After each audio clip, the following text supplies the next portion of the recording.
viewers out there in the world. Welcome to the Ubba Kodero show episode for this week. And we are having a very interesting conversation today. On the show is my friend Zablon Mgonja from Arusha, Tanzania. Zablon is a professor and lived and studied in the United States for a long time, and then decided to relocate back to Africa, to Arusha, with his wife and two kids, who are, if I'm correct, born in the United States. So he totally left his life in Miami and went back to Africa. And I thought it would be interesting to have a conversation with Zablon about his journey, first becoming a professor, and second, returning back to Tanzania in Arusha. So this week, it is platform. We're gonna have the next hour talking to Zablon about his journey, and very interesting. So if you're not subscribed, please do subscribe. Please share and comment as we move on with the show. Thank you, guys. Welcome, Zablon. Hey, Welcome to thank the you, show. Cliff. Yeah. Thank you very much, Ubba. Yeah, It's very nice to be here.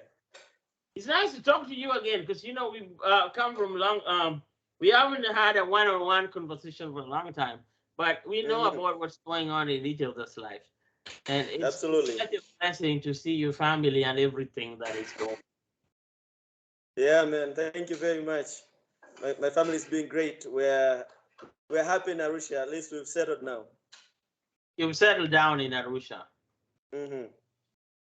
So yeah, it's tough. Many people in the northern spaces who moved out here in pursuit of economic prospects or just social advancement, um, considered relocating back to Africa. Actually, when people go for visa interviews, they say they're gonna retire, and Mm. just just a few end up doing that. And you're one of those few who did, and you just never returned because you finished your studies here.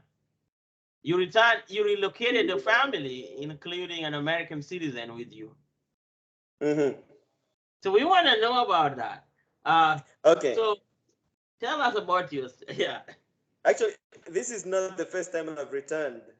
This is the third time. The first time I went to the US as Fulbright scholar, and it was a nine months program. When it was finished, I came back. But then before long, I went back as a student. And then after graduating, I just spent a few months. Then I returned. And now, when I went as a professor, it wasn't tough to come back. I'm used to returning. But my friend, it's not an easy decision because once you leave, let's say you settle in Arusha for some time, then you leave, you stay away for even 1 year. It's long enough actually. The economic gap that you'll find when you come back between you and your peers is too wide. And I think that is one of the reasons why a lot of people are scared of returning. You are scared of how do I start? I've lost all my network in the land. I don't know where I'll find my footing. So a lot of people just decide to take the easy path and say, you know what, I'm not going back. And they stay. But I decided to come back.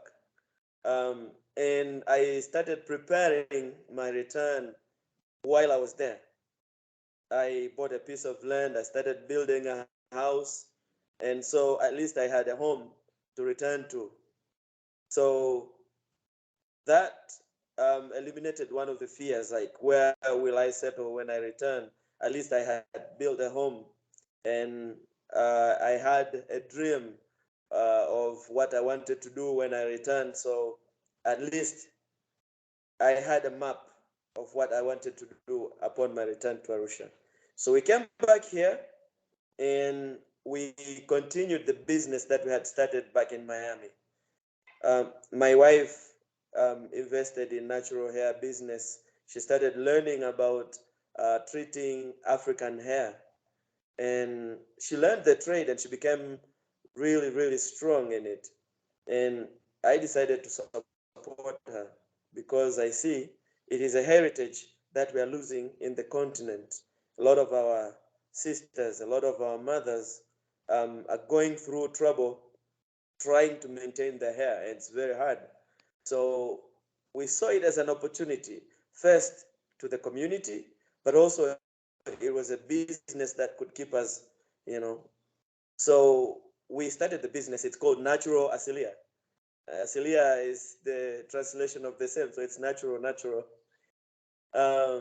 And we produce natural hair products. We train people on how to manage hair, but also we service. We have 3 offices now, 2 in Arusha and 1 in Dar es Salaam. We've employed about 15 people directly, and we have, more than 2 dozens of others indirectly through selling of our products. And we are soon opening a franchise in the US, actually. Wow, amazing, Which yeah? is a great news. So in collaboration with a friend. Yeah, I know. So in collaboration with our friend in Michigan, we are actually starting a small shop to serve some people there. We've had a lot of requests for people there because they've seen the efficiency of our products. They do work. People use them and they see results. Hair grow, hair become manageable. So yeah, why not? So a friend requested that they could collaborate with us, and so soon our products will be in Michigan and a lot of other places in the US. Wow, it's amazing. So you're expanding. So this small idea has just really grown big, and now it's becoming international. Mm-hmm. Wow. Yeah. Before And, we, yeah, go ahead. and Yeah. and I must say, maybe we wouldn't have gotten this far hadn't we returned to Arusha. So our return to Arusha actually led us to, growing our business and expanding it, and it's still growing. The dream has become bigger than we expected. Wow, amazing. Now, most of our listeners are probably not no they don't know who is Zablon Mgonja. So, you please tell us about yourself, and then tell us why you decided to return. I mean, you talked about that already previously, but tell Mm-hmm. us about the other side of you, uh, other than just being like a risk taker. Yeah. All right. So Zablon Mgonja is a teacher, a professor, an entrepreneur. I am a native of Tanzania, born and raised here. I had my early years education in Tanzania, actually in the village. I started my early education, in the Pare Mountains, with a school about 20 kilometers away from home. Had to walk 20 kilometers to school. So my first 4 years of education, um, I went through that, and then I moved to Dar es Salaam, where it was a little bit easy, and I came to Arusha for my secondary education, and I had to finish in Dar es Salaam. For those who are aware of Tanzanian education system, we have 7 years of primary education, 4 years of secondary education, and 2 years of advanced level of secondary education. And then during our days, we had 4 years of college. So I did my bachelor's degree at the University of Dar es Salaam for 4 years, and then after that I went to the US as Fulbright scholar, where I taught Swahili and Tanzanian culture at Fisk University in Nashville, Tennessee. And then I returned to Tanzania. I had another scholarship at the University of Wisconsin at Madison, where I went back to do my master's degree. So I did that for 2 years, uh, stayed in America a little bit. Then I returned back to Tanzania, started teaching at the University of Arusha, and then I started PhD studies at the University of Eastern Africa, Baraton in Kenya. Um, in 2010, that's when I had 2014. That's when I had an opportunity to return to the U.S. as a professor now, teaching African studies and Swahili at Florida International University. I did that for 3 years, and I decided to come back home. So now I'm in Arusha, still working at the University of Arusha, and doing a few other things as an entrepreneur. Wow, you have such a wonderful resume. Now, what is about the Fulbright scholarship? What is it? Like many of our viewers might not know about Fulbright scholarship, especially the kind that you were involved in. Okay, so Fulbright scholarship, yeah. So it's actually a very prestigious scholarship. It's very highly regarded in the U.S. and worldwide. Um, so what they do, it's a government-funded program where someone is sponsored to uh, to share their culture and learn English. So for ours, the object was to improve our methods of teaching English so that upon our return, I would improve my teaching. And so you learn English through teaching at university. Yes. But also at the same time, you share your culture and you learn about American culture as well. Uh, Fulbright is very broad. It has a lot of programs. It has a lot of exchange programs. So I just happen to be part of one of the exchange programs. Okay, and this one was learning how to teach English, so you'll come back and teach English in Tanzania while teaching American student African culture and Kiswahili, right? Yes, yes. And this was at Fisk University, which is an HBSU, right?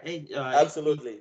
Yeah, Yes, yes. one of the leading HBSU, historically black college and College university, and right? Yeah, universities. Mm-hmm. yeah. So Yeah, that's really actually interesting background. a very So classic university.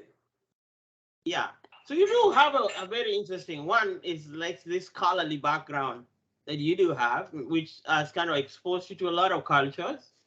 And so, do you Mm-hmm. think that your understanding of being in a historically black college and university exposed you to nature, like hair, and the awareness of self-love that you probably did not have before? Do you think so? Huh? Absolutely. And actually, that's where I came to realize that the I want to say the industry, capitalism has a way of making profit out of at people's expense. So we learned a lot about some ingredients in chemical-based products that are not very healthy, and so we decided to find a way of doing away with those. There's a possibility of looking beautiful using natural-based products without using a lot of chemical-based products. And so that's where we came up with a formula that we just play with chemical properties of natural products in a way that is harmless to human body. So yes, I started getting part of the inspiration working at a historically black college and university, Fisk University, being exposed to a lot of black folks and the struggles that they experience in managing their hair. And then I thought, why not? This is an opportunity Mm. to be of help, but also economic liberation. Wow, it's amazing. um, so how did you end up in like a successful professor who is global trotting from the background of like a working class background in Pari Hills in southern Tanzania? Can you walk us up about Mm-hmm. yeah? How did that happen? Yeah. Yeah. If you ask me, Actually, if you asked me back then, I would never say it was a possibility. Like even because it was a very tiny village, no, not no electricity. You know, it's very remote. But I think my parents made sure I had the best education. With all the means they had, they made sure I had the best education. Um, my father was barely educated. He educated himself. He never had an opportunity of going through formal education. He taught himself how to read and write, and then he learned through books. He read a lot of books. And my mother um, went as far as grade 4, but she's one of the smartest women I've ever seen. And so they made sure I had everything I needed to go to school. And later on, my sister Sarah spent her last penny to make sure I had the best private education, and so that laid a foundation which has made me who I am today. Wow, amazing role of support. Oh, it's often, there's often this conversation about people succeeding in life, and in Mm-hmm. America, the idea is to put individuals at the pedestal. Like they tend to claim, oh, I did this on my own. I started a business on my own, right? But Mm-hmm. in our experiences, that's not usually the case because most of us come from families of hardship, and it is often people willingly Mm-hmm. sacrificing the least that they had, the last things they had, and offering it to the next generation. It could be family, it could be church people, it could be extended families. And they do this in order for the next generation to be better. And it's just such an amazing, and I'm really I grateful to know. everybody, yeah, who played a part in my life and where I ended up. And I think you are too as well, right? Mm-hmm. Yeah, in Africa, it still takes a village to raise a child. Yeah. It still does. And it works very well. It has worked very well. Now, here I have another question here that I so what other stuff do you do? What would you like the audience to know about you, other than just being a professor, being an entrepreneur, and a community, a citizen of Tanzania. Especially you're a family man, so you talk a little bit about Pretty and all these two beautiful kids that you got. Yeah, I'm blessed. I'm married to the most beautiful woman in the whole world. She's just very smart, very beautiful, and always by my side, supporting me, and I am always by her side, supporting her. And we have two beautiful children.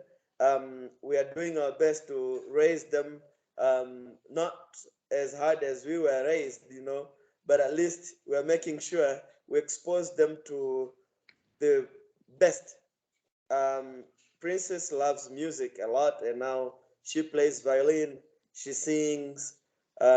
She's in grade 2. She's 7 years old. And then Pearl is just 5. She's in grade 1. She also sings. And yesterday she started piano lessons. She's also doing very well. So apart from everything else, I'm a husband and a father. And I think those are like the best experiences that I've ever had as a grown-up man. Um, so yes, we do a lot as a family. We have a lot of family time and activities. But now, Natural Celia has become the center of our attention. We spend most of our time there talking to clients, um, and my wife spends most of her time working in the lab, coming up with ideas for new products, solutions to people's problems. And so we spend a lot of time. It has become like integral part of our family now, Natural Celia. Like there's no way you can talk about my family without talking about Natural Celia. And I also recently developed interest in garden and landscaping. Eh, That's what I That's wanted to ask you about. Yeah, yeah. yeah. So you see, we have a challenge here. A lot of people like good things, but they don't know how to do them. And of course, there are no colleges here teaching about landscaping and gardening. And so, again, with a few interests and few friends that I have, architects and designers, I started developing this. I started with my own gardens at home, and then a lot of people started asking, "Oh, can you help me? Give me ideas about this." And then I saw this is great. I've actually started training myself on landscaping, and I've done quite a few projects. Dr. Angel Kitali, right, from FIU. Yes. Yeah. Yeah, so I have done I did her garden, I did her fence and landscape, and we drilled a 70-meter borehole for her home, and so it worked very well. At some point, I'm gonna come ask you to come to Western Kenya and do mine as well when I'm ready. I'll be glad to do that. Yeah.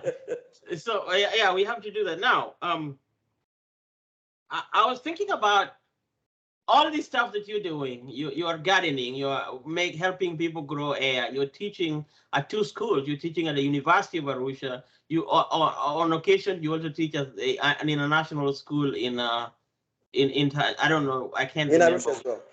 in Arusha as well. It's called, Now, yeah, Saint Constantine's. yeah. And I just wanted to think about, do you think all these opportunities that you've had would have happened had you chosen to stay in Miami? Not really. Not Yeah. really. In Miami, I think I was very limited. Um, I, I'm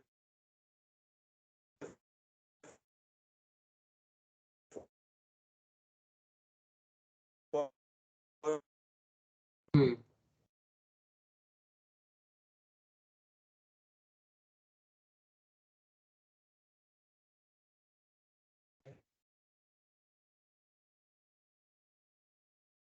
do, with my citizenship status, Yeah. being an immigrant, and you're there impact, in the future. I feel like it's an investment that I'm making, not just for me, but also for my children and their children. Yeah. And so I am changing many lives more than I would have done had I chosen to stay in it. I'm losing you. You're frozen a little bit on the screen here. Your video is not moving. I don't know what. I think we have a network issue going on. Oh, But yeah. But go ahead and just continue speaking. It's but I okay. see you. You see me, right? Yeah. Now No, the question I have two I other see questions. you. You see me, right? Okay. So one of the questions I wanted to ask is, uh, two. One is, why is it important for people not to fixate on grades and academic performance after and during high school? I ask you this because you are an instructor, so and we want to educate young people that not passing exams is not the end of your life. You don't need to commit suicide because you fail an exam, right? Yeah, Yeah. absolutely. Um, and you see, our education system is failing us because we have just put so much emphasis on a letter grade, Yeah. and that is a malady that is affecting almost the whole world everywhere in our education systems. And as a result, kids focus so much on exams, and they forget the learning part of education. Yeah. When you're in school, you have to learn how to manage your life, how to solve problems, how to make things happen. And Mm. then an examination is just a way to prove that learning has taken place. So examinations are just a means to an end, they are not the end themselves. Yeah. So failing an exam doesn't mean that learning has not taken place. most of the time, those who perform very well in exams are just, they know how to play academic game.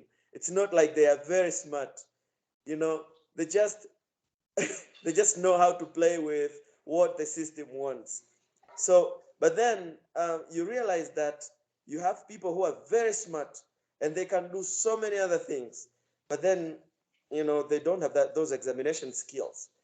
It, and whoever is listening now could be one of those, you know, that at times you may feel the exam may make you look stupid, may make you look like you're incapable, but that's not the case. It's not true. It's just our education has a very limited way of assessing knowledge and abilities, which I believe in the future will have to change. And so there are many things that people are doing and they have completely nothing to do with their grades. And so one shouldn't fix their lives on a letter grade. No. When you go to school, enjoy the learning journey. Use every moment to appreciate and you know, uh, enjoy every moment of learning. Every time, everything that you learn should be like opening a new chapter of your life, giving you a new skill, giving you a new knowledge that you never had before. And then an exam is just a way to prove that you've acquired those. But it doesn't really have to do with how much you know. So Mm. yes, the world now is looking for what we can do and not just what is written on our certificates. Oh, I could have said it brilliantly. I could have said it brilliantly. Now, we got two more questions, and then we pretty much will be done. And the Okay. one I wanted to ask you is about, like, you're a father of two daughters, and you Mm-hmm. live in Tanzania. And the last 3 weeks, we've been talking about gender dynamics. So we had women talking about growing up in Africa as women.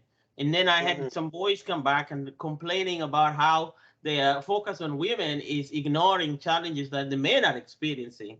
I wanted to Mm-hmm. ask, what do you think about, what do you want our listeners to take home about gender discourse, right? And what should be prioritized, especially in Tanzania, since that's where you're from right now. Yeah. Um, I would say there's been a lot of gender politics, and these are, you know, going on all over the world. In some parts, people talk about gender just for popularity issues, you know, but not for the sake of solving any gender issues that really do exist. Mm, And we have a lot of misunderstandings when it comes to gender. A lot mm, of people claim to be feminists, and mm. then they have no idea what feminism really Yeah. is, and you know which wing of feminism, you know, because there are several types. You know, there are Marxist feminists, black feminists, different feminists, you know, radical feminists, liberal feminists, all those.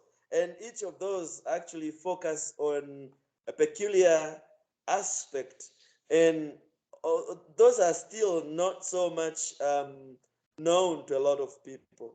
So I would say there is a confusion going on when it comes to, you know, this gender discourse. Um, but the way I look at it, I am happy with the steps that we're taking now. Um, I don't want to call liberation of women. That is not a very good word um, that I like to use. But I want Mm, to say that we've reached, at least in Tanzania, we've reached a certain level of equality and equity, and we're progressing.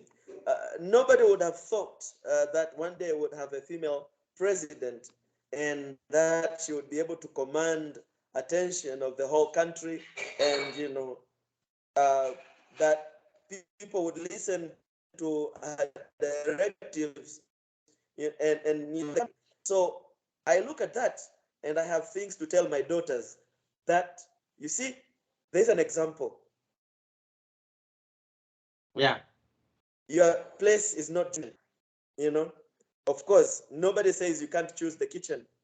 Just like I, you find me in the kitchen, you find your mom in the kitchen. Anyone can be in the kitchen, but that's not the place where you should end. There is more than that. And Life is more than that. Yeah. yes, life is more than that. And there is so much more. Now we have a lot of examples that they can see and learn from. So at least at their level, it is easy to talk about gender roles, and things that they are capable of doing, and they have actually even I would say, they have opportunities to do them. Mm. And I the think so. system has a way of letting them in.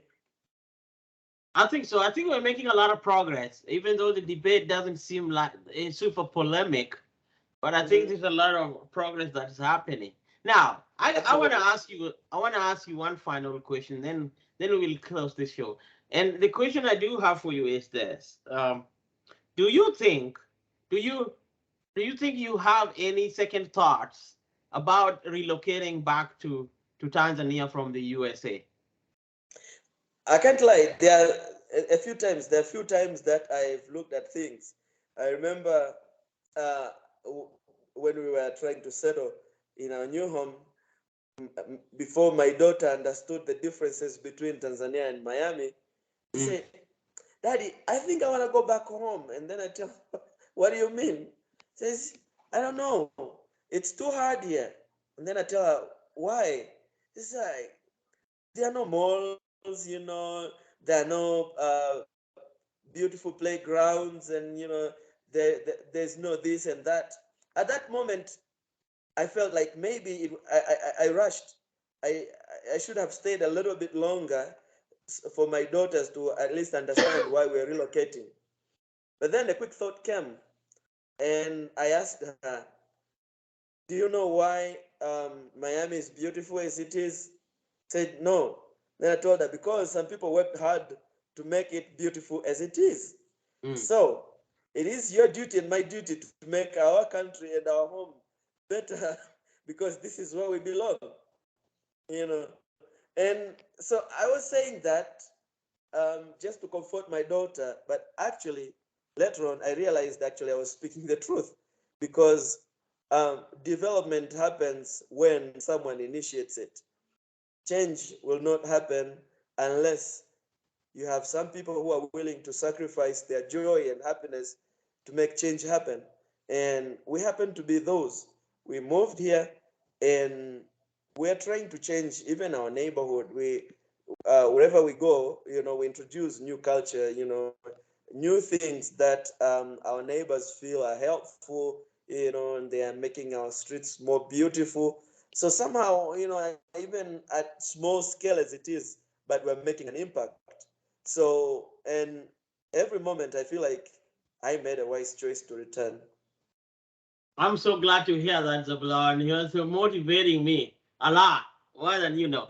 And okay, so subscribers and listeners and viewers, we're gonna drop the handle, social media handle, so Natural Asilia, Zablon Natural Asilia, so we can support them. So they're gonna be in the description for this video, and you check out their website and their social media site. And if you need anything hair related, contact the Zablons and support them. But also don't forget to subscribe to our show and to share it and to comment it so we can grow. Thank you, Zablon. Thank you for returning, and thank you for all the amazing work you do. Send all my regards and love to all your family members, and have a great night. All right. All right. Thank you very much. Thank you for having me in the show. Good All night. right. Good night. Yeah.